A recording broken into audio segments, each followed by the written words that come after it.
Compartiremos ahora un video de presentación de la Escuela Justicialista Néstor Kirchner.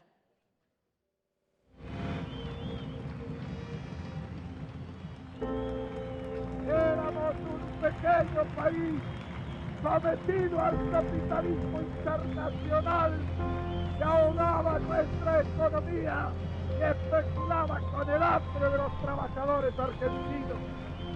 Éramos un país sin rumbo. Ahora el rumbo es el rumbo de la patria, es nuestro rumbo. Vamos donde queremos ir.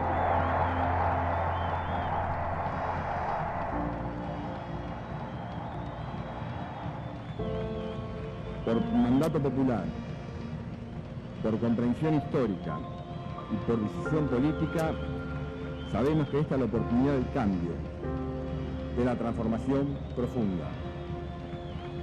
El cambio que puede consolidarse no depende de una persona ni de un grupo de elegidos o iluminados. Es tarea colectiva, diversa, plural.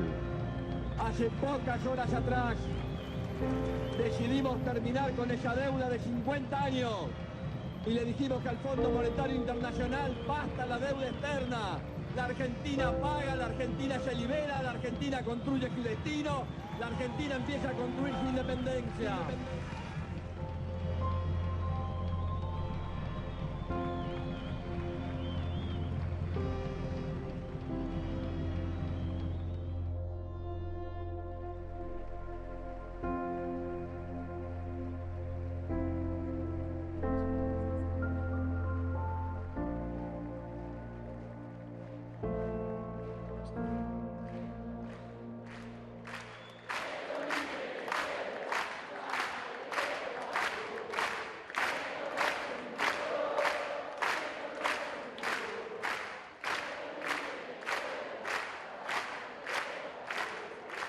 Es momento ahora de escuchar la palabra de Cristina, quien realizará la clase magistral 27 de abril 2003-2023, La Argentina Circular, el FMI y su histórica receta de inflación y recesión, fragmentación política y concentración económica.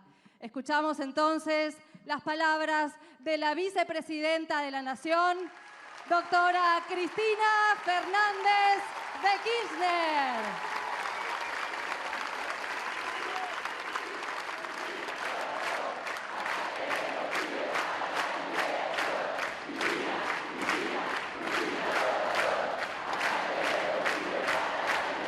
Muchas gracias. Muchas gracias. Es para mí un momento muy especial, como ustedes imaginarán, estar acá en este ámbito, en este lugar que ha recobrado el esplendor de su inauguración, esta hermosa Axel, la sala ginastera del Teatro Argentino de La Plata. Hermosa, muy linda. Y la verdad que pensaba venir a dar una clase magistral, pero me parece, Nicolás, compañeros, compañeras, que va a ser algo más que una clase. No. Tranquilos, tranquilos. Tranquilos. No se hagan los rulos, ya se los dije muchas veces. Ay, Dios.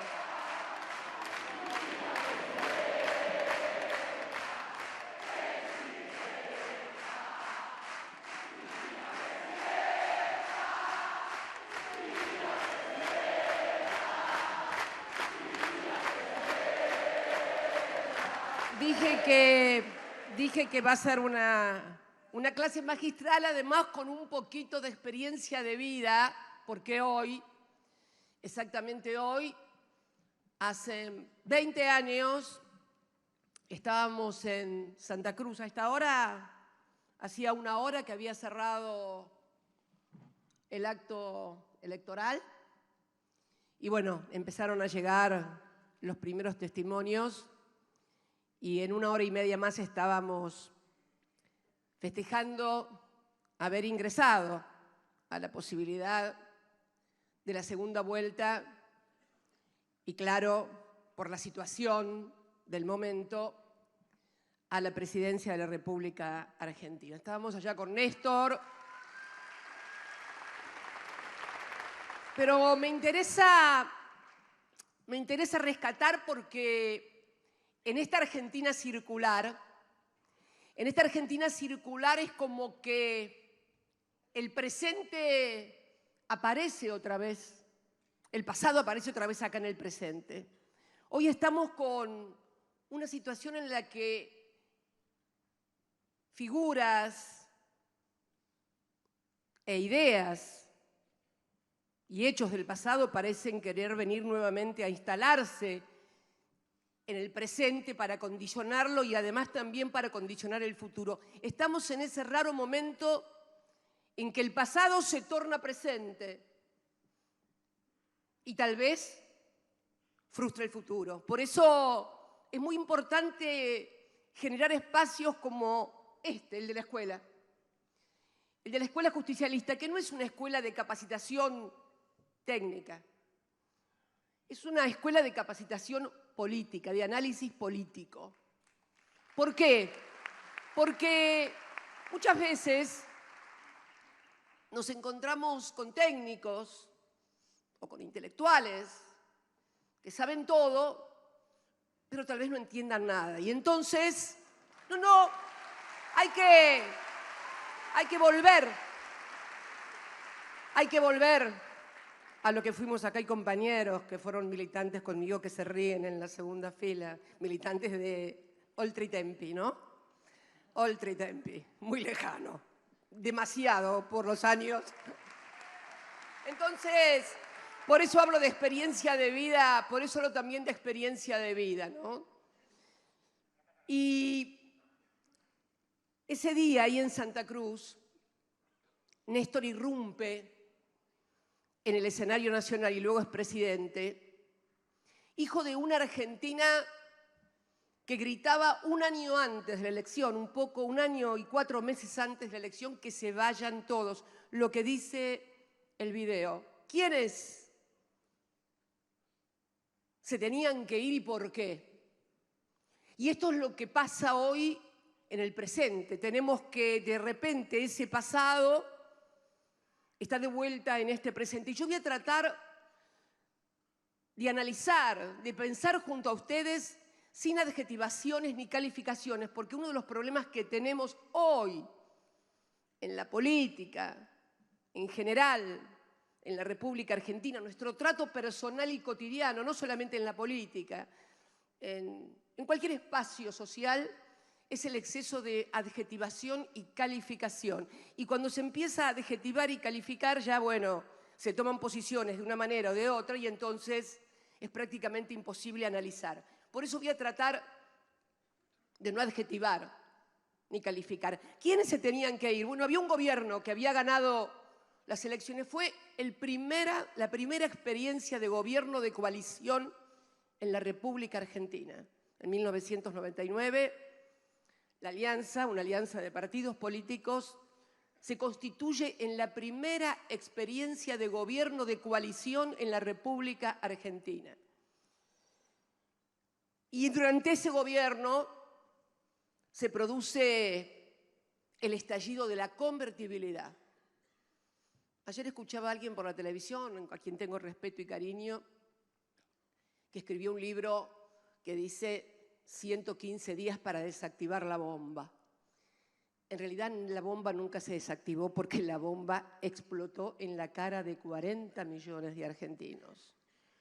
Explotó en las plazas, explotó en la desocupación y explotó finalmente en la captación de los depósitos a plazo fijo, porque la convertibilidad terminó como empezó. Esto es, en términos económicos, la convertibilidad que era, y es bueno porque un pibe de 20 años además no debe saber ni qué corno era la convertibilidad. Bueno, la convertibilidad, ya que estamos en la escuela tenemos que explicarlo, Nicolás, aunque parezcamos un poco maestra ciruela. La convertibilidad fue una idea o una solución que se le ocurrió a un señor que luego fue ministro de Economía, un señor de ojitos claros, No, sin silbidos. No vamos a hacer nombres ni nada porque no... Un señor de ojitos claros, que después tiene discípulos también de ojitos claros ahora en el presente que dicen que fue el mejor ministro. Ahora con más pelo, aquel era calvo. Este pelífero, pero no estoy adjetivando. Un señor calvo es una descripción, no es una valoración. Es como alto, bajo, gordo, flaco. No estoy adjetivando. Entonces, ¿qué fue esa convertibilidad? Nos dijeron que un peso era igual a un dólar. Fue la dolarización de la economía. Una dolarización no extrema de moneda dólar, pero fue un dólar. Esto significaba una disciplina fiscal muy dura, pero fundamentalmente significaba que primero hubo que capturar todos los plazos fijos que habían en los bancos y el déficit cuasi fiscal del Banco Central, que en ese momento orillaba en unos 8 puntos. Esto fue el plan Bonex. Bonex 89. Lo recuerdo muy bien porque lo anunciaron cuando yo estaba en esta ciudad, en La Plata, con Néstor y con Máximo. Todavía no había nacido Florencia. Miren lo que es la historia. Todavía Florencia no había nacido. ¿Y qué pasó? Estábamos en la casa de mi vieja, en la misma casa que todavía hoy vive mi hermana, en la cocina, mirando televisión. Habíamos alquilado una casa durante el mes de enero, una quinta porque nos gustaba venir durante el verano para pasar el tiempo con la familia. Y en la televisión, el entonces ministro de Economía, Herman González, anuncia que nadie va a poder retirar los plazos fijos de los bancos. Millones había de australes. Nosotros teníamos muchos australes también, Néstor y yo, en el banco. 89. Bueno, yo no quiero ni contarles las cosas que dijo Néstor esa noche. Creo que fue la noche del 29 de enero. Ya habíamos pasado Nochebuena y Navidad en Río Gallegos y como siempre veníamos a pasar Año Nuevo en La Plata. Ese Año Nuevo no se conseguía ni comida. Cerró todo. Y ese plan Bonex, que significó que cuando vos ibas al banco, en lugar de darte la plata o tu plazo fijo, te daban un bonito, se pagó después, recién a los 10 años, en el 99. En virtud de ese plan Bonex, después el señor de ojitos claros pudo anunciar la famosa convertibilidad 1 año y pico después. Esta es la historia de la convertibilidad, que fue sostenida con los dólares que entraron de las privatizaciones y cuando se acabaron los dólares de las privatizaciones, con los dólares del endeudamiento que la nación tomaba para que la base monetaria estuviera respaldada por dólares. Eso no duró, obviamente. Comenzó al producirse una apertura comercial indiscriminada, a destruirse todo el aparato industrial, a aumentar la desocupación, como cayeron también en algún momento el precio de las materias primas. Recuerdo que en el año 98, en la provincia de Santa Cruz, Néstor ya era gobernador, el precio del barril del petróleo llegó a $9. Por eso nunca hay que enamorarse y creer que algo es la salvación de todo, creer que porque tenemos vaca muerta nos vamos a salvar, porque cuando uno no tiene valor agregado y solamente produce materia prima, está muy sujeta al precio y a las volatilidades internacionales. Bueno, no quiero abrumarlos. La cuestión es que la convertibilidad explota, y la explota a otro gobierno, no le explota al gobierno que la había creado, a Dios lo que es de Dios y al César lo que es del César. Pero la campaña de la Alianza había sido: vamos a sostener la convertibilidad. Y la convertibilidad explotó. Y terminó como empezó, con la captura de todos los plazos fijos, más todos los depósitos. Se permitía retirar, si mal no recuerdo, 200 pesos a la semana, una cosa así. No recuerdo exactamente cómo fue. La cuestión que, bueno, salió la gente a la calle, muertos, violencia, represión. Esta es la historia de la convertibilidad en la República Argentina, que es la historia de la dolarización. Y me gustaría también analizar esto que se está discutiendo tanto en la Argentina hoy, que es la dolarización, donde nos vienen a decir que lo que fracasó años atrás, hoy puede ser la solución. Cuando Néstor asumió como presidente, la desocupación era 2 dígitos, con un 2 adelante, ¿eh? Yo siempre decía que tenía más desocupados que votos, había sacado el 22% de los votos. Con el Producto Bruto cayendo en picada. Esta es la historia de la Argentina, apertura comercial, desindustrialización, en fin. Y hoy nos vienen a proponer exactamente lo mismo y estamos todos discutiendo lo que fracasó hace más de 20 años.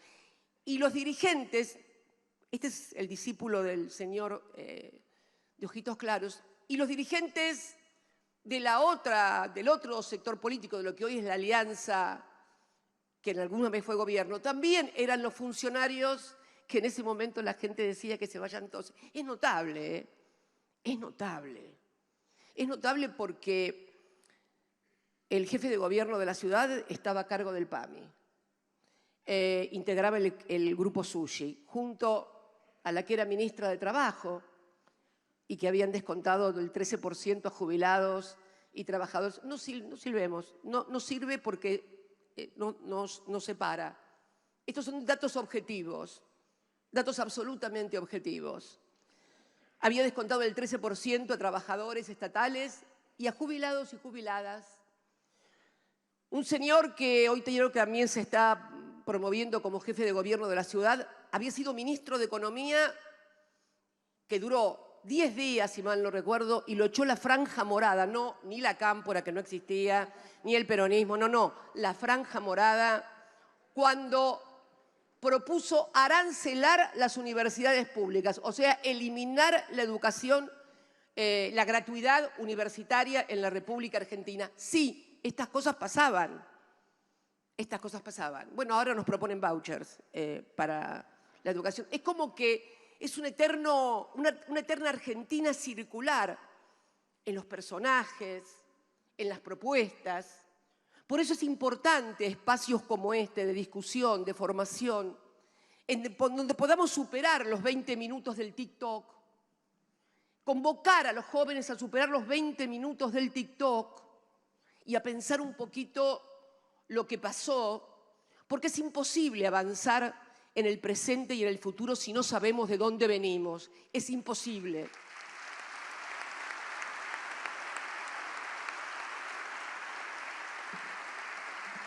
Para terminar con el tema de esta dolarización, porque seguramente va a decir que la convertibilidad no es igual que la dolarización. Claro, no, claro, es mucho peor la dolarización, porque la convertibilidad salimos y miren lo que pasó. Imagínense un país como la Argentina. Dolarizadas están, creo que 14 países, ni países únicamente Ecuador, El Salvador y Panamá. Panamá desde 1900 por características muy especiales. Y luego pequeños archipiélagos. Imagínense un país en el cual se carezca de política monetaria y de política cambiaria. Un país donde nuestros principales socios comerciales, por ejemplo, Brasil y China, un día devalúen el yuan y otro día devalúen el real, y nosotros no tengamos la herramienta monetaria porque estamos con moneda dura, sin política monetaria, sin política cambiaria, y además dependiendo de una moneda, de una economía como la de Estados Unidos, que es absolutamente competitiva con la Argentina, mientras que la economía de Ecuador, por ejemplo, que es el PBI más alto de los que tiene dolarización, no hay ningún otro país en el mundo, es absolutamente complementaria de Estados Unidos por materia prima, por remesas, lo mismo que El Salvador. Argentina tiene una matriz competitiva con la matriz productiva de Estados Unidos. ¿Por qué? Miren, hay un libro que yo siempre lo recomiendo, el de Torre, Una temporada en el quinto piso, donde cuenta cuando Machinea, en la época en que integraba el equipo de Surril, durante el gobierno del presidente Alfonsín, va muy contento a Estados Unidos con un proyecto formidable abajo del brazo: privatizar la petroquímica, todo el sector petroquímico argentino y todo el sector siderúrgico. Y pedir a cambio en el Banco Mundial un préstamo de 2.000 millones de dólares. Fue absolutamente convencido que se lo iban a dar. Iba con un paquetazo a privatizar y a pedir 2.000 millones de dólares. Cuando llegó a Washington y presentó el proyecto en el Banco Mundial, el entonces presidente del Banco Mundial le dijo, no, mire, esto no va a andar. ¿Pero por qué? Porque se va a oponer el representante de los Estados Unidos. ¿Pero por qué? Y porque el sector siderúrgico y petroquímica de Estados Unidos compite con el sector siderúrgico y de petroquímica de la Argentina. Son competitivos. Nosotros somos un país industrial, con energía nuclear, con sector desarrollado, con una integración por allí imperfecta en materia industrial. Pero realmente pensar que el problema de la inflación, porque además el tema es que la dolarización se presenta como la respuesta y la solución a la inflación. Esto es por lo menos lo que uno escucha. Y si vemos lo que pasa en Ecuador, por favor, la primera lámina. Ahí estamos. La inflación, esto es Ecuador. La inflación no para con una dolarización. Fíjense, la línea superior con una inflación acumulada de 355 en el periodo del 99 al 22, frente a una inflación del 75% en Estados Unidos. La inflación sigue, pero no solamente eso. La segunda lámina, por favor, de Ecuador. Ahí estamos.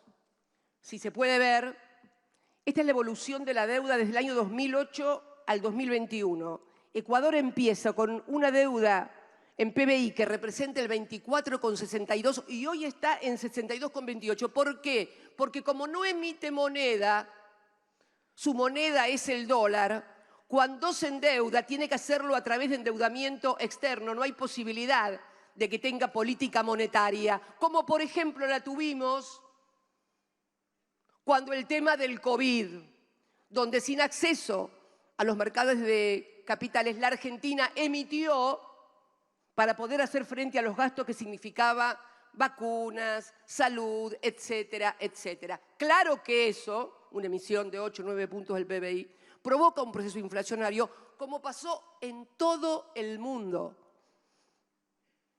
Como también pasó en el 2008, en la crisis de Lehman Brothers, porque la emisión, todo tiene que ver con todo, ¿no? La emisión de los bancos centrales europeos o de la Reserva Federal, cuando fue para fondear a todos los bancos que quebraron por las hipotecas en el 2008, nadie dijo ni pío, nada. Cuando se emite para los bancos parece que eso no produce inflación. Entonces, me parece que es bueno que esta escuela pueda ahondar en estas cuestiones, discutiendo con los compañeros y fundamentalmente yendo a la calle a discutir, como discutíamos en nuestra época, en todas partes, no solamente en la facultad, en el barrio, en la panadería. De repente son hermosos los actos y nos encantan a todos, pero sustituyamos también eso un poco por el cuerpo a cuerpo con los compañeros y compañeras y con los ciudadanos y ciudadanas, dando debate.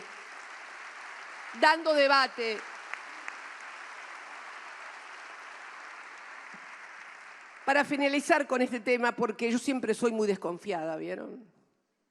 Las mujeres somos más desconfiadas siempre. Culturalmente desconfiadas, nos han enseñado a ser desconfiadas. Pero, ¿qué hay entonces? ¿Por qué se produce tanta esta discusión? ¿Qué quiere con esto de la dolarización y tan...? Y leyendo hace unos días en Infobae un artículo, por favor, ¿lo podemos poner? Eso es. Ese señor que está ahí, Emilio Campo, es el economista que eligió el dirigente político que está proponiendo la dolarización en la Argentina, que tengamos la misma moneda que Estados Unidos. Yo sustraje del reportaje el artículo, en la parte donde explica cómo va a ser para sin tocar en la plata de nadie, ni sacarle nada a nadie, ni nada, ¿cómo va a ser para sustituir el circulante, los pasivos del central, etcétera, etcétera, sin tocar nada? Y dice, por eso creemos un vehículo fuera de la Argentina al que le transferimos los activos y pasivos del Banco Central. El Banco Central tiene pasivos y activos. El FGS del ANSES. Ah, dije yo, ¿cómo? Ah, bueno, el FGS del ANSES. ¿Cómo que quieren transferir el fondo de garantía de los jubilados? ¿Qué tiene ese fondo de garantía de los jubilados? Bueno, tiene muchos bonos, pero tiene otras cosas. La próxima, por favor. Ahí pueden ver, el FGS tiene participación accionaria, tiene las acciones, una participación de las acciones de las principales empresas argentinas. Banco Macro, Edenor, distribuidora del gas, Ternium, Consultatio, transportadora, Mirgor, Emdersa, Edesa, la Anónima, Molinos Agro, Molinos Río de la Plata, una digresión sobre esto. Molinos Río de la Plata, que después la vamos a ver más adelante cuando hablemos de precios y concentración económica.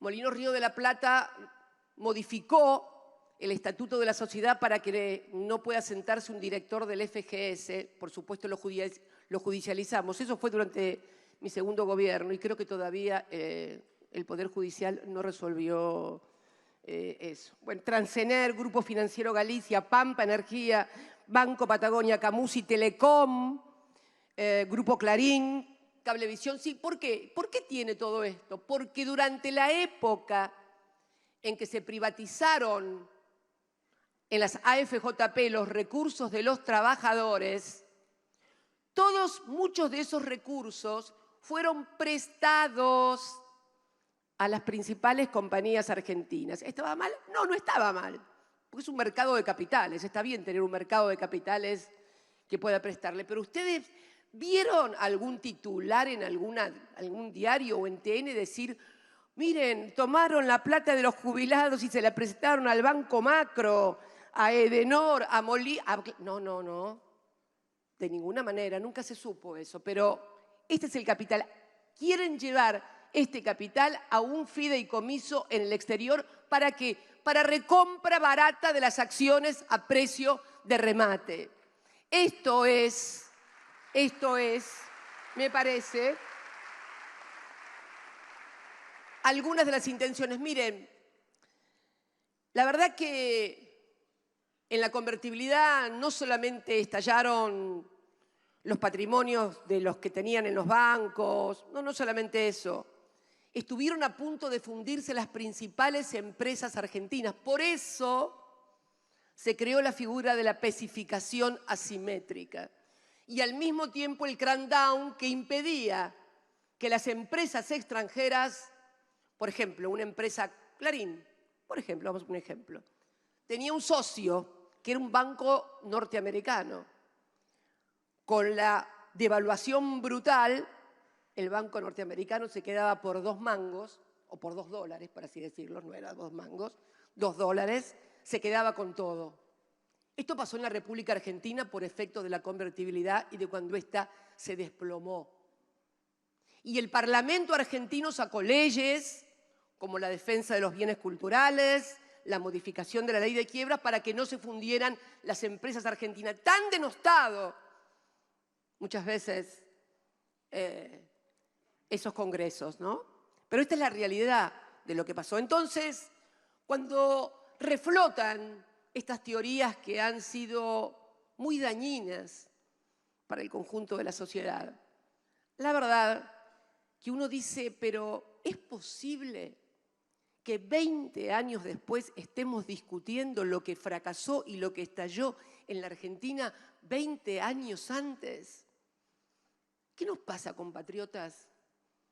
¿Qué nos pasa que es como una Argentina circular que no puede y vuelve sobre sus fantasmas y sobre sus viejos fracasos? Por favor, no digo que tengamos nosotros la razón, Pero por favor, que no me quieran convencer de que tenemos que volver para atrás para solucionar este presente y el futuro. No, por favor. No, por favor. No, por favor.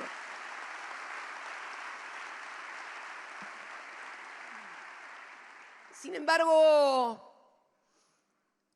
hay un punto de contacto también con ese pasado, porque la situación en aquel momento, no en cuanto a modelo económico, vamos a decirlo con todas las letras, 22% de desocupación, el Producto Bruto cayendo. Hoy tenemos otros problemas. Hoy tenemos crecimiento, pero con bajos salarios, y se nos produce, esto lo charlé inclusive en la clase magistral que dimos en Chaco el año pasado, cuando dije que estamos frente a un nuevo fenómeno de crecimiento económico real y genuino, pero mala distribución del ingreso y por primera vez trabajadores en relación de dependencia pobres. Esto nunca nos había pasado. Esto es uno de los nuevos desafíos que tenemos frente a las cosas. Pero lo cierto es que con posterioridad a la pandemia la actividad económica creció y el empleo que se generó fue un empleo más precario, más informal, con mucho monotributo. No es de la calidad del empleo que se generaba antes. El modelo no es el mismo, no tiene absolutamente nada que ver con aquel modelo que generaba desocupación, desindustrialización. Ahora hay nuevamente un proceso de generación. La producción de bienes tuvo un papel protagónico en el crecimiento económico. Es más, la actividad económica, a fuerza de ser sincero, fue un 0,4 más importante que en el 2015. Y el consumo privado 1,5 más alto que en el 2015. Pero entonces, ¿qué pasa? Pasa esto. Pasa lo que también dije acá en La Plata en el año 2020, en el Estadio Único Diego Armando Maradona, cuando Sergio dijo, y bien, que el país iba a crecer, y yo dije atrás que, ojo, claro, vamos a crecer y mucho, pero ojo, alineemos precios, salario, tipo de cambio, porque si no, el crecimiento se lo van a llevar 4 vivos, que es lo que está pasando ahora. Este es el tema.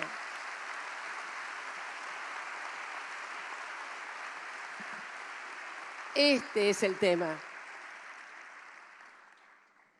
Y sí hay un punto de contacto, y tiene que ver con todo, como todo tiene que ver con todo, como digo yo siempre. Hay un punto de contacto con ese pasado.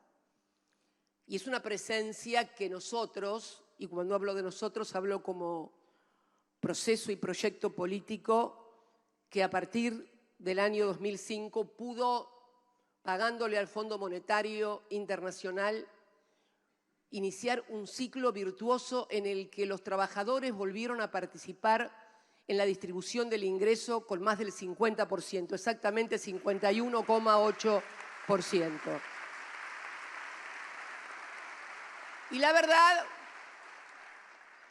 que nos vengan a hablar de los últimos 20 años desde la oposición, la verdad que nos duele porque yo creo que no hay ningún argentino de bien que pueda ignorar el lastre que significa para el conjunto de la sociedad argentina el retorno del Fondo Monetario Internacional a la República Argentina. Creo que nadie, con honestidad intelectual, no puede plantearse que estamos ante un dilema y ante un problema brutal. Ese Fondo Monetario Internacional que Perón siempre rechazó y que ingresó al país precisamente luego del golpe de Estado que derrocara al general Perón y que se instaló en nuestro país, fue el protagonista de los peores momentos que se vivieron durante la democracia en materia económica y de condicionalidades.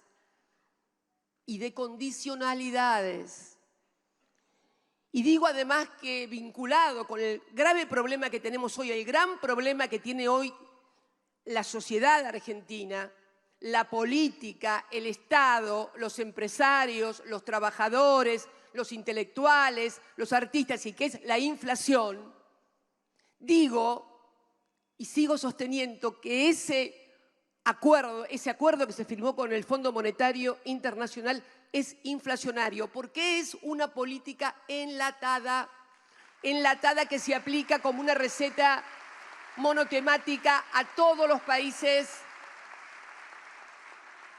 Y quisiera que pusieran un poquito el gráfico de, ahí está, el acuerdo, fíjense, el acuerdo con el Fondo Monetario es inflacionario. Fíjense el momento en que se firme el acuerdo y fíjense cómo se dispara la inflación. A partir de la firma del acuerdo, cuando se pierden herramientas. Y entonces tenemos que la tasa de devaluación tiene que acompañar a la inflación en un país de economía bimonetaria como el nuestro, donde el principal causante de la disparada de los precios es la variación del dólar. Es algo que no le entra a los técnicos del Fondo Monetario Internacional en la cabeza, porque también admito que es difícil entendernos también a los argentinos, ¿no?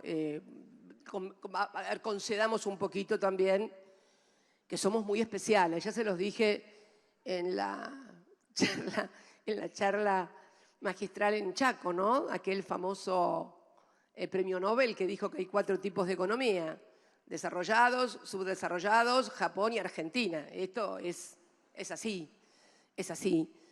Entonces, se quieren aplicar políticas enlatadas que además, no solamente en la Argentina, en realidad las políticas del Fondo Monetario Internacional no han dado resultado en ninguna parte. No hay un modelo exitoso. Miren, y acá me vengo a acordar de otra cosa. ¿Saben quién fue el que más apoyó la convertibilidad y puso al que entonces era presidente y lo aplaudieron en una asamblea del Fondo Monetario Internacional? Bueno, al autor de la convertibilidad. Eso sí fue apoyado por el Fondo Monetario Internacional. Miren cómo terminamos. Un gobierno constitucional voló por los aires, 5 presidentes en una semana, muertos en las calles de la ciudad de Buenos Aires, represión, miseria, dolor. Entonces creo que es necesario revisar esas cláusulas, ese acuerdo. Me dicen, ¿no?, que en el Fondo Monetario Internacional hay halcones y palomas. Le digo, halcones, igual que acá en la oposición, estamos llenos, hay halcones y palomas por todas partes. A mí me cuesta entender la lógica de los halcones y las palomas, porque como yo soy pingüina, soy un ave, pero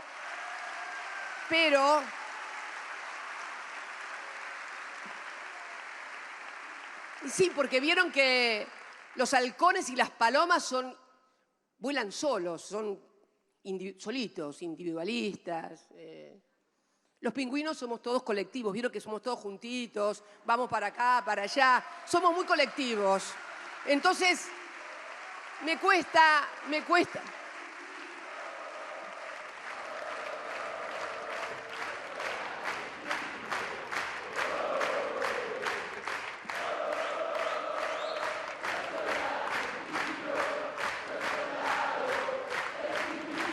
Es cierto, estas aves, el pingüino también es un ave, pero es un ave colectiva, de grupo, de estar todos juntos, de ir para acá, para allá, todos juntos. Los otros vuela solo la paloma, vuela solo el halcón, y solos, querido, solos no hacemos nada, ni llegamos nunca a ninguna parte.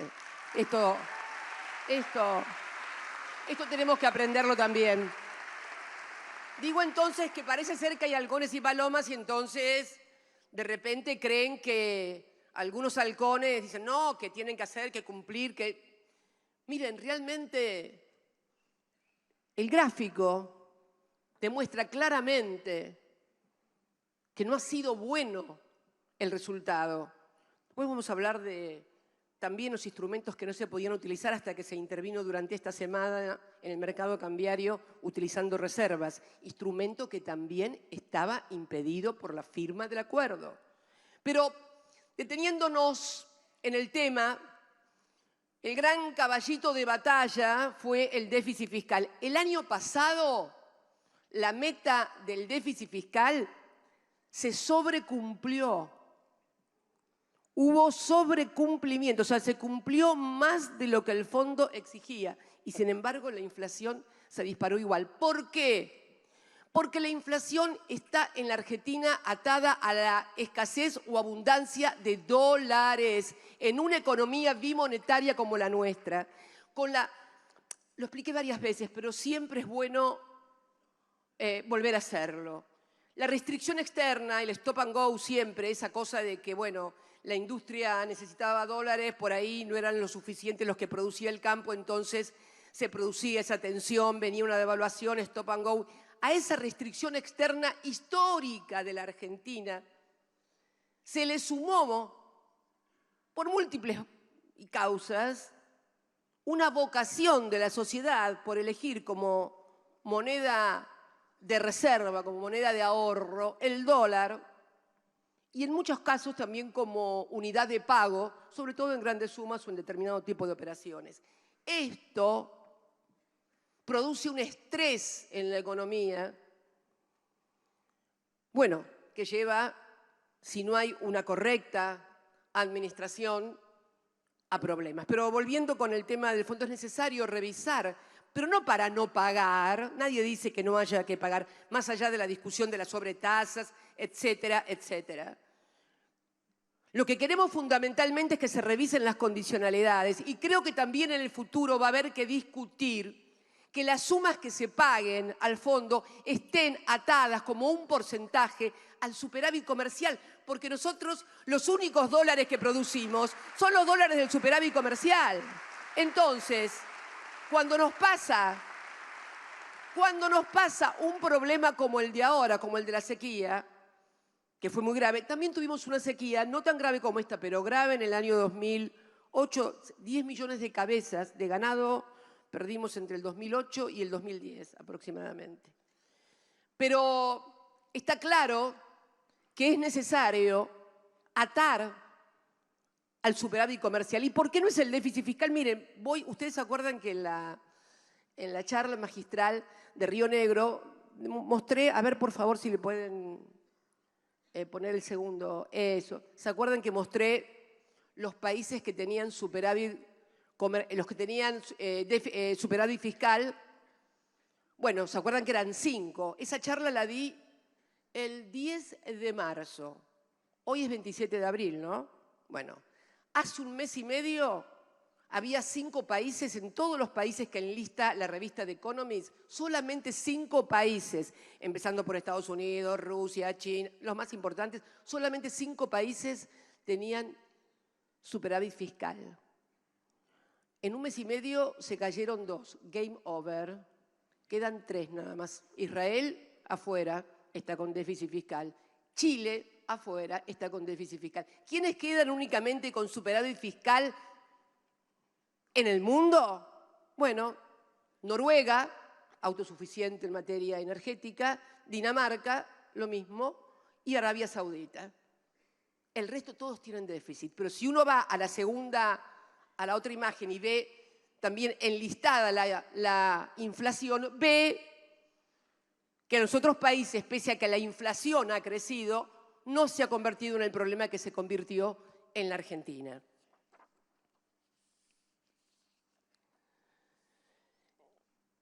La otra cuestión que el déficit fiscal está claro que no es la causa de la inflación. Además, si hablamos de déficit fiscal, porque normalmente cuando se habla de déficit fiscal empieza en lo que gasta el Estado, que el Estado gasta más, que gasta menos, que esto, que el otro. ¿Saben cuánto se gasta? Y lo vamos a poner entre paréntesis, en materia de lo que podría denominarse gasto social, de acá la veo a la ministra de Desarrollo Social, o sea, cuánto en planes potenciar, cuánto en aguache, cuánto en tarjeta alimentar, cuánto en progresar. 1.9 del PBI. ¿Saben cuánto se gasta en materia de eximiciones, alícuotas quebradas, exenciones, gente y sectores que no pagan impuestos o pagan la mitad de los impuestos? 4,6 del PBI.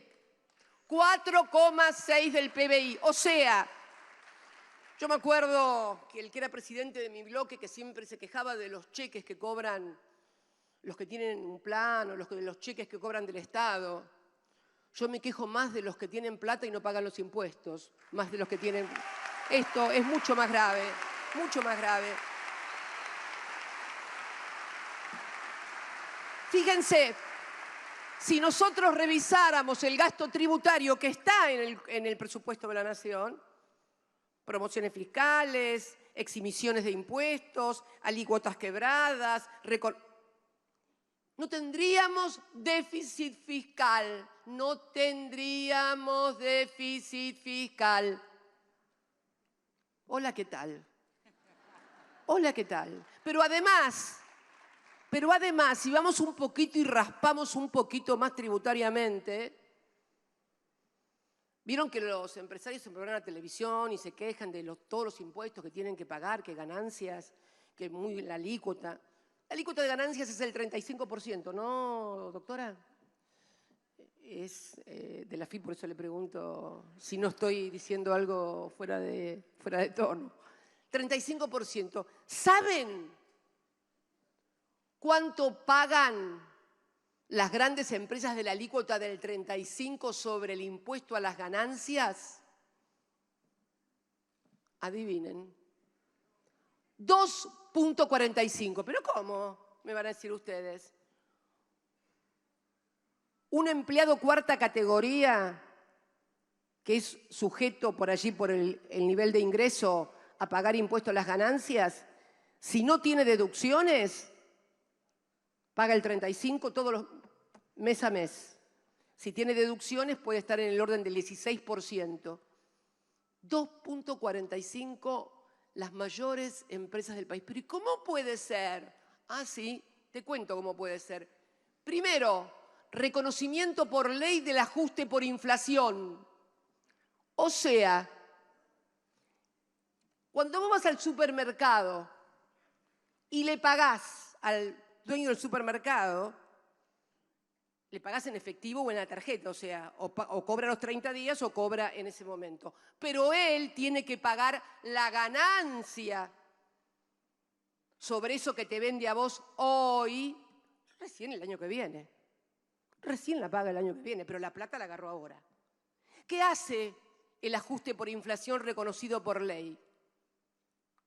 Cuando va a pagar al año siguiente, le descuenta toda la inflación. Le deflactan las ganancias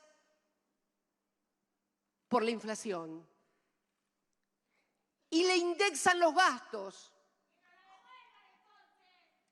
Creo que hay que empezar, sí, a pedir. Sí, sinceramente. Sinceramente. El segundo mecanismo que se utiliza es el reconocer como un quebranto los gastos, indexado también el año siguiente. Con lo cual, miren qué fenomenal negocio. Te deflactan las ganancias y te indexan los gastos. Así es imposible que pierdas. Yo también quiero ser empresario. Y esto no es una crítica a los empresarios, pero tenemos que sentarnos en una mesa, en serio, a hablar de estas cosas para ver cuánto pone cada uno. Para ver cuánto pone cada uno. Porque si el que recauda, que es el Estado, para hacerse cargo de las inversiones de educación, de salud, de infraestructura, etcétera, etcétera, le deflacta las ganancias y le indexa, no, va a haber un déficit fiscal crónico. Entonces, yo estoy absolutamente convencida que es necesario sentarse y también simplificar tributariamente. Es cierto, por allí tenemos cientos o ciento y pico de impuestos que pueden ser eliminados, algunos que demandan por allí más gasto de papel y de trabajadores que lo que se recaude efectivamente. Pero en serio, a sentarse, basta del eslogan del déficit fiscal. Los políticos hacen cola para ir a los plenarios de los empresarios a decirles cuánto le van a pegar a la gente, cuántos empleados van a echar, cuánto van a bajar. No va más esto. Es poco serio y es poco sustentable en términos políticos. Miren, ayer estaba leyendo, alguien me mandó un artículo y todos hacen competencia a ver quién es más malo y quién va a ajustar más. ¿Pero en serio creen que hay una Argentina viable como la que quieren hacer? Y estaba mirando un artículo del jefe de gobierno de la ciudad que decía hay que hacer una brutal desregulación económica como la de Cavallo. ¿Qué están diciendo? ¿Pero qué es lo que quieren hacer con el país y con la sociedad? Yo creo que tenemos que hacer una discusión sin adjetivos, pero con números objetivos y concretos de lo que está pasando. Y cuando uno va a la inflación y ve además, por ejemplo, no, la capacidad instalada también. ¿Me pones, por favor? Porque otro de los temas, déficit fiscal no es inflación. El otro tema es la oferta y la demanda, que bueno, que como hay mucho consumo, la capacidad instalada está colapsando y por lo tanto hay aumento. Es una de las cuestiones que también se discuten desde las ideas liberales. Bueno, ahí está lo que era la ocupación. Cuando di la charla el año pasado, esos son todos los bloques industriales de la República Argentina. Bueno, con respecto a febrero del 23, que es la última medición, solamente 3 bloques aumentaron el uso de capacidad instalada. Todos los demás la redujeron. Sin embargo, los precios aumentaron. Está petróleo, vaca muerta, obviamente, aumentó fuertemente, sustancias y productos químicos e industria automotriz. O sea, no es por déficit fiscal, no es porque no tenemos capacidad instalada y entonces hay que invertir y por eso no se invierte, tampoco. Entonces, cuando uno ve lo que sucedió durante esta semana en la República Argentina, comienza a advertir que el problema está en otra parte, porque el dólar se movía y los precios se movían. Quiere decir entonces que no es ni el déficit fiscal, ni la oferta y la demanda, y después vamos a hablar al final de los precios y cómo se fijan los precios en la República Argentina y si los mercados son tan competitivos a la hora de fijar precios. Esta semana tuvimos, y todavía hoy, lo que se ha denominado corridas cambiarias. Por favor, en la siguiente. Esta es la historia de las corridas cambiarias en la República Argentina del 72 al 2014. Pueden verlas. La persistencia, que es la última columna, se da fundamentalmente por los tiempos en los cuales dura la corrida. Bueno, la corrida, a mí, por supuesto, fuera de la de Alfonsín, que fue fuerte también.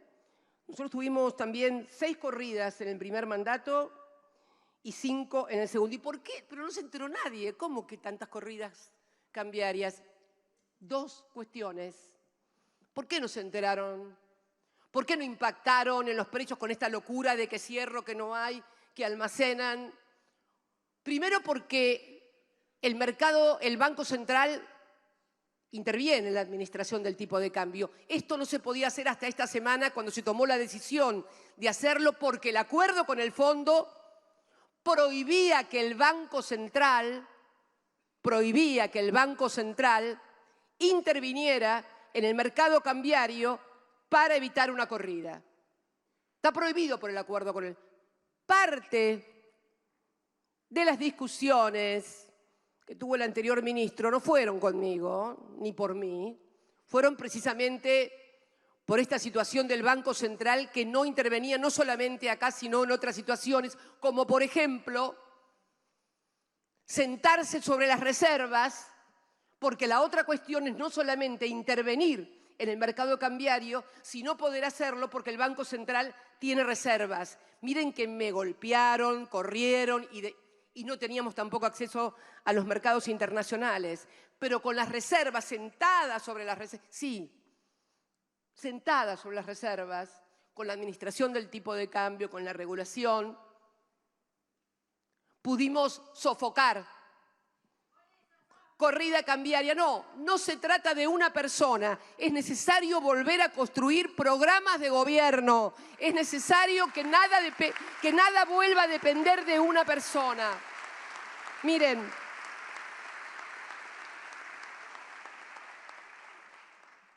el tema de, tuvimos reservas, claro, sobre todo las que pudimos sentarnos también en el segundo mandato por cuando se estableció la regulación, que ahora vamos a ver el problema que también trae la regulación cambiaria. Porque no hay una solución perfecta, no es que se elige entre lo mejor y lo peor. Cuando se está en el gobierno normalmente, por lo menos en la República Argentina, siempre hay que elegir entre lo menos malo. Ojalá los gobernantes tuviéramos la posibilidad de poder elegir entre lo bueno y lo malo. Ahora tenemos que saber que cuando tomamos una decisión y enfrentamos intereses, nos enfrentan. Pero estas son las reglas de juego. Estas son las reglas de juego. Miren, durante el segundo mandato, si uno mira, y hablando un poco de inversión extranjera directa, ¿no? Donde se dice que es bueno, y es muy bueno que venga la inversión extranjera directa, pero claro, la inversión extranjera directa también remite utilidades, obviamente, y está bien que remite utilidades, nadie está en contra de eso. Si uno mira la historia, esto lo explica muy bien Eduardo Basualdo en su último libro, si uno mira la historia de lo que significa el ingreso de un dólar, estoy hablando de dólares que ingresan por inversión extranjera directa, y no dólares para la timba financiera, no, dólares que vienen de empresas extranjeras que vienen a invertir al país, a clavar el dólar adentro. Bien, entre el año 30 y el año 75, en todo el periodo, por cada dólar que entró de inversión extranjera directa, se remitieron al exterior 3 dólares en términos de rentabilidad. 3 dólares. Entre el 75 y el 85, por cada dólar de inversión extranjera directa, 1.68, casi 1.70 de dólares entre remisión de utilidades. Si uno estudia el periodo de 2003 a 2019, o sea, nuestros 3 gobiernos más el gobierno de Macri, si uno mira todos los 4 periodos de gobierno, el superávit es de aproximadamente 6.000 millones de dólares entre inversión extranjera directa y salida. Pero ¿saben dónde se produjo el ingreso más importante, el superávit más importante entre el dólar que venía y el dólar que salía como utilidad? En el periodo entre el 12 y el 15, que fue cuando hubo regulación y llegó lo que se denominó popularmente el cepo, y que es regulación y administración cambiaria. Esto es lo que pasó. Si uno, por ejemplo, toma solamente el gobierno de Néstor, el primero mío y el de Macri, el saldo es deficitario en 821 millones de dólares. 7.100 millones de dólares por la regulación. ¿Qué hicimos? No es que le sacábamos las utilidades, los obligábamos a reinvertir las utilidades en la República Argentina. Y ahora deberíamos, porque tuvimos un superávit comercial de 45.000 millones de dólares entre diciembre del 2019 y 45.000 millones de dólares. Pero una parte muy importante se fue en pago de la deuda privada de empresas privadas. No debió haber salido ese dinero o esos dólares.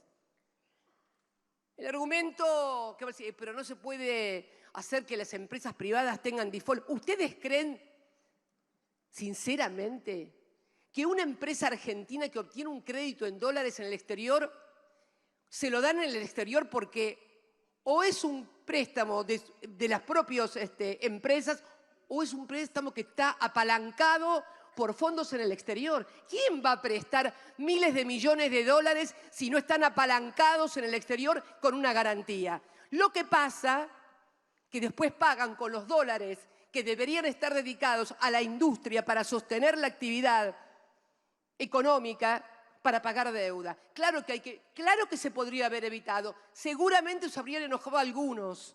Pero bueno, este es el problema de querer gobernar y conformar a todos. Finalmente terminás enojando a todos.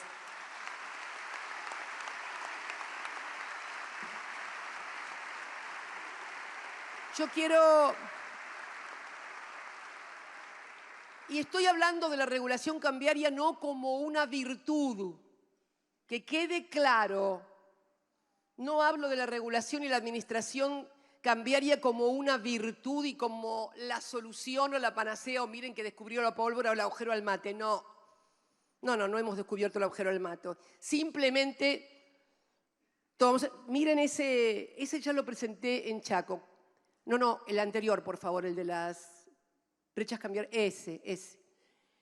El verde significa formación de activos en el exterior. ¿Qué quiere decir? Gente que saca dólares de la República Argentina y forma activos en el exterior. La mayoría no son del todo declarados porque muchas veces son producto de la evasión impositiva. Y lo azul son los periodos de brecha. Fíjense, cuando no había regulación, formaban activos en el exterior. Cuando hay regulación, se caen los activos en el exterior, pero surge la brecha cambiaria. Y cuando surge la brecha cambiaria, vamos al otro.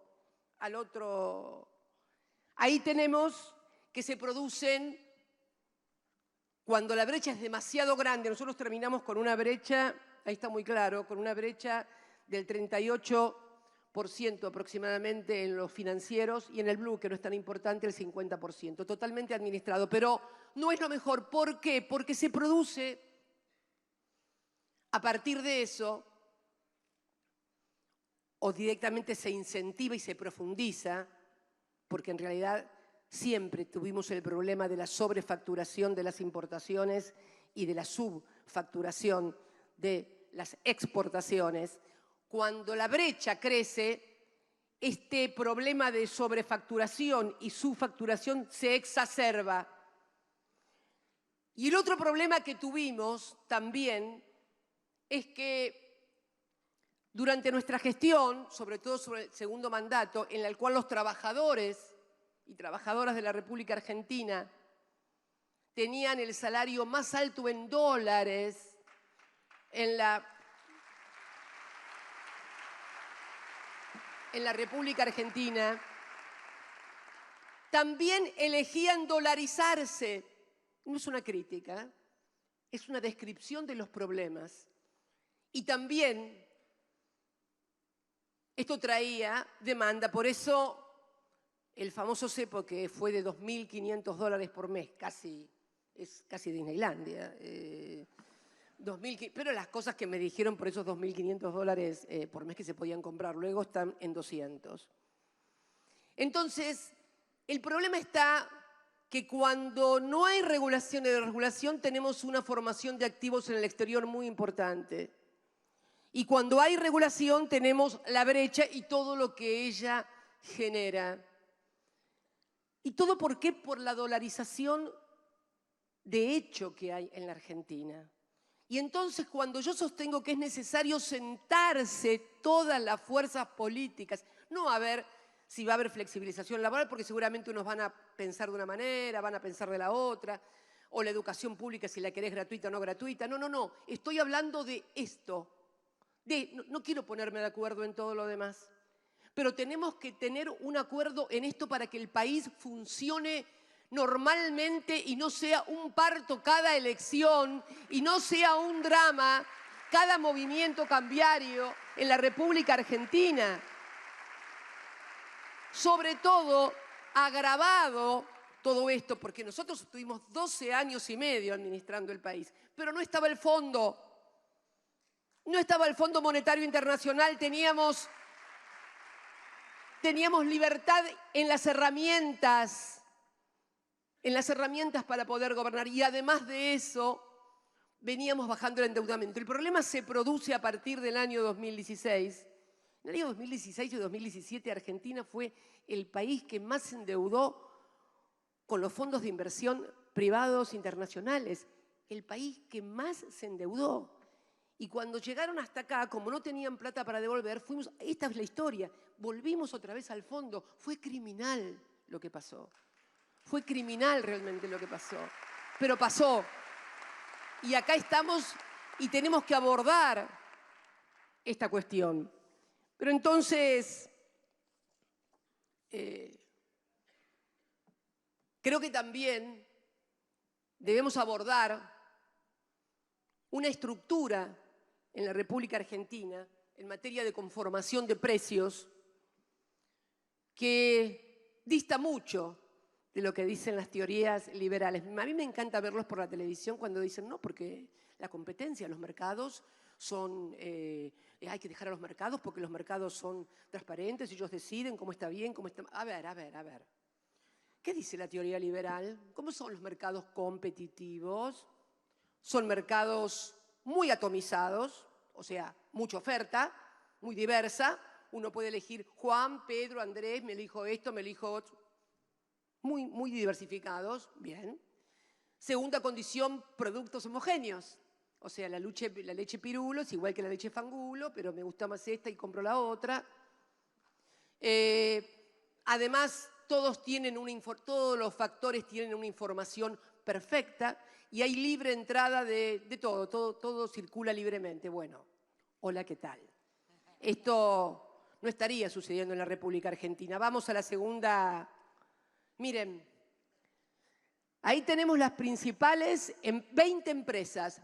Esas 20 empresas que figuran ahí, sí, porque hay que empezar a hablar con nombre y apellido. Unilever, Mastellone, Coca-Cola, Sancor, Danone, Molinos, porque si no parece que los precios los remarcaran, no sé, Cristina, Nicolás. No. Estas 20 empresas manejan el 74% hacen el 74% de la facturación de lo que vos comprás en la góndola. Bueno, atomizados, lo que se dice atomizado, el mercado no estaría. En algunos casos, como en el caso de la leche, por ejemplo, la leche por sachet, que es la que consumen los sectores populares, el 90% la produce una sola empresa, la Serenísima, Mastellone. Una sola.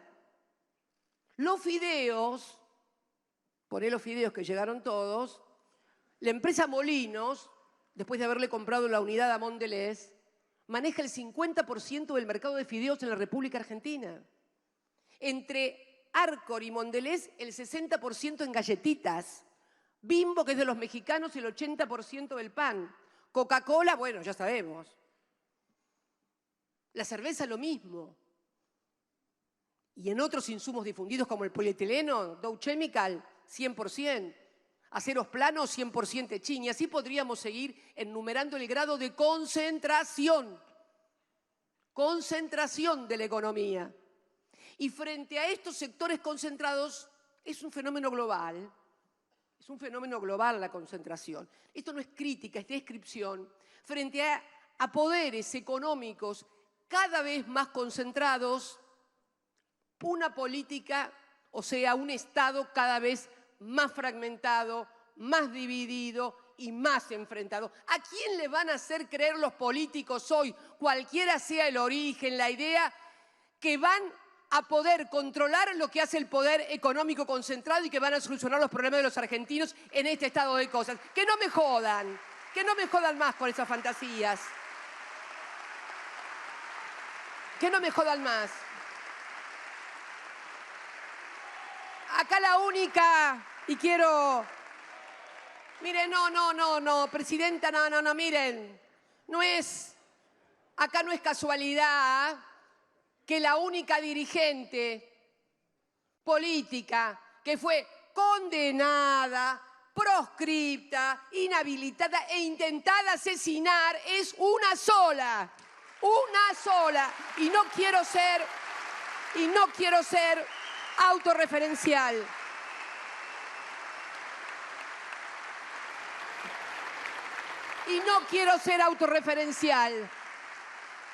Pero esos mamarrachos que andan diciendo que la casta tiene miedo. ¿De qué tiene miedo? Si nunca te pasó nada, hermano. ¿Qué me venís a joder con que te tenemos miedo? ¿De dónde te tenemos miedo? ¿De dónde?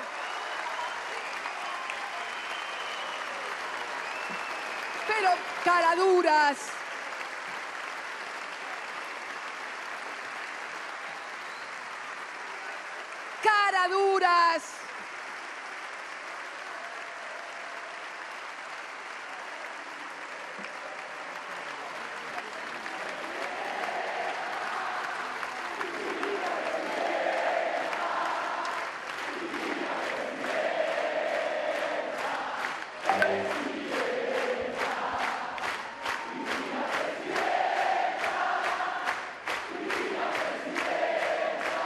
palabras, perdón, por favor, porque ¿saben qué?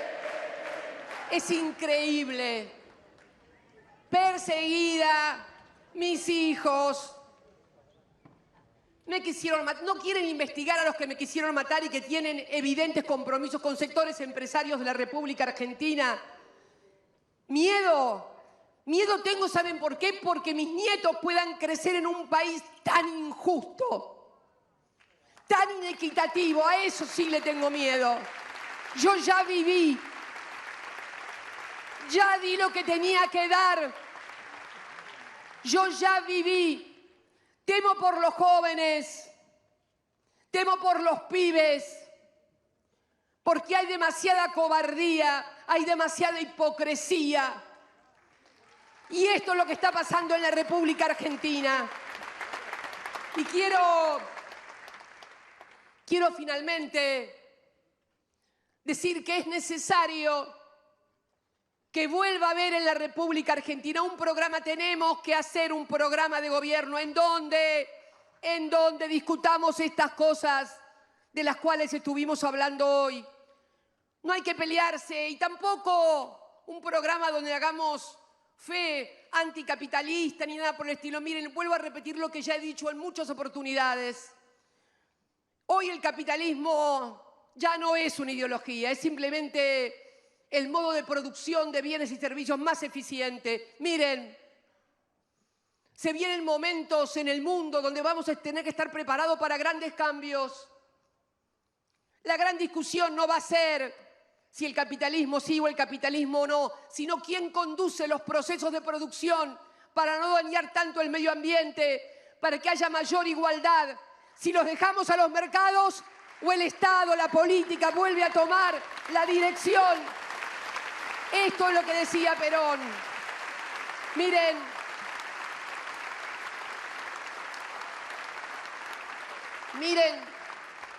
miren la evolución de este capitalismo financiero alejado de la realidad que hoy...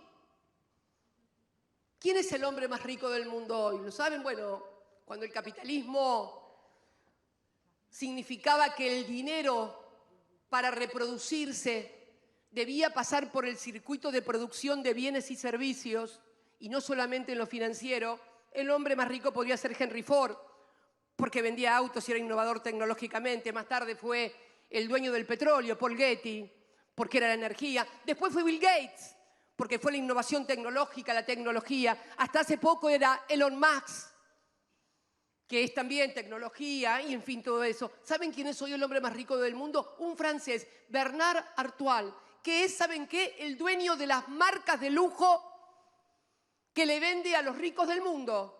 Es el dueño de Gucci, de Christian Dior, de todas las marcas, de Tiffany, de todas las marcas de lujo. Esto significa una modificación y una profundización de la concentración del ingreso. Nada bueno puede salir de eso finalmente. Y vamos a una discusión de en el mundo que viene.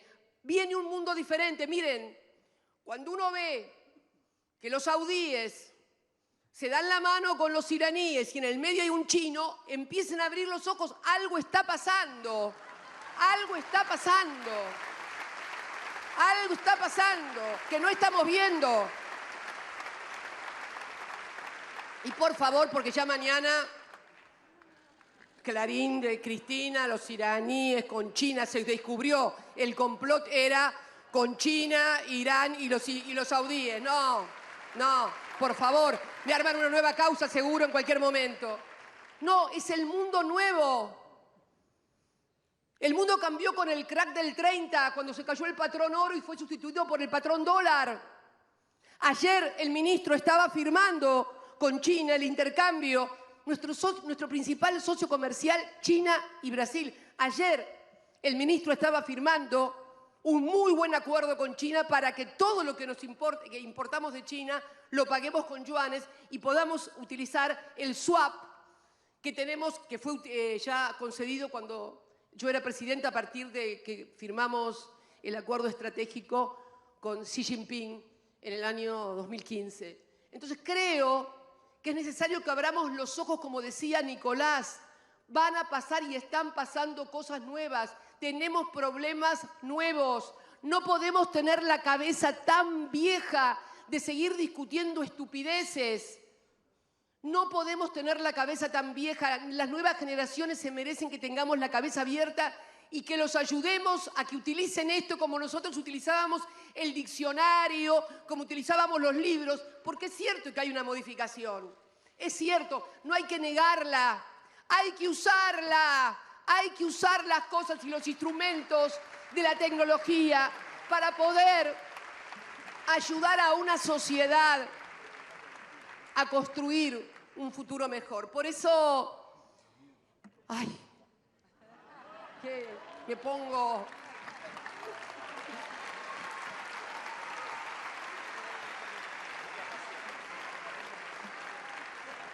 A veces es un problema, tanta cosa. Bueno, pero créanme que tengo y siento hacia nuestro país, hacia nuestra patria, un amor infinito, como sé que lo sienten millones y millones de argentinos. Y creo que tenemos la obligación de dar discusión y debate. Pero, primero, cuando les dije a los compañeros y compañeras en Avellaneda que sacaran el bastón de mariscal, me pareció bien, pero no es para dárselo por la cabeza a otro compañero o a otra compañera. Eso ténganlo, por favor, muy claro, por favor. No utilicen el bastón para dárselo en la cabeza a otro compañero o a otra compañera, sino precisamente para poder ayudar a pensar una sociedad, un país diferente y ver cómo podemos contribuir cada uno de nosotros a un futuro mejor. Créanme que necesitamos un programa de gobierno, tenemos que ver cómo vamos a manejar nuestros recursos. Chile acaba de presentar un plan estratégico del litio. Tenemos que saber qué vamos a hacer con el litio, cómo lo vamos, si lo vamos a declarar recurso estratégico y conformar una asociación con privados, con provincias que son las que manejan los recursos. Tenemos que saber también cómo vamos a manejar lo que se va a dar a partir de la inauguración del gasoducto Néstor Kirchner con Vaca Muerta, esa vaca muerta que recuperamos en el año 2012 cuando decidimos recuperar la soberanía hidrocarburífera. Pero también tenemos que saber que no hay salvaciones milagrosas. Yo les decía al principio de la charla que en el año 98 el precio del barril del petróleo se cayó a $9. No creamos que porque tenemos Vaca Muerta nos va a salvar Vaca Muerta o nos va a salvar el litio, nos va a salvar el trabajo, la tecnología, la innovación, cuidar los recursos, generar distribución del ingreso que reproduce una sociedad más justa y más equitativa. Por eso creo que quiero felicitar a todos los integrantes de esta mesa y a otros compañeros que sé que han participado en el desarrollo de esta fantástica idea de esta escuela de formación justicialista. Creo que se necesita. No es que tengamos la razón los justicialistas, los peronistas o los kirchneristas, pero es una mirada. Quiero que entiendan nuestra mirada sin decirnos que por culpa nuestra, que los 70 años, que no es... Saben que no es cierto, además. Saben, además, que no es cierto. Saben que hoy el principal problema que tenemos es ese endeudamiento brutal que nos han dejado. Nosotros no vamos tampoco a decírselo las 24 horas del día, pero por favor, un poco más de honestidad intelectual de todos y todas a la hora de discutir los problemas de los argentinos y las argentinas. Muchas gracias. La fuerza de Argentina está caminando a mi lado, baby, no estoy solo. Los golpes de la vida ya me tienen preparado, ready para todo. Los guachos de la esquina son soldados caminando.